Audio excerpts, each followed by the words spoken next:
Hi everyone, welcome to this channel.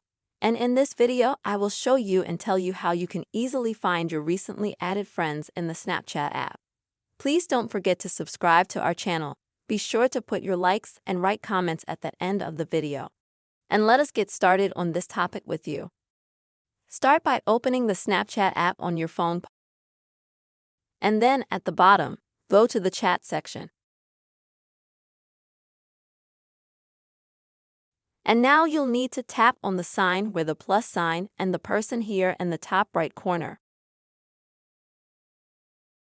Now also in the top right corner, tap on the three dots and select from the little menu that you'll see, find recently added by me.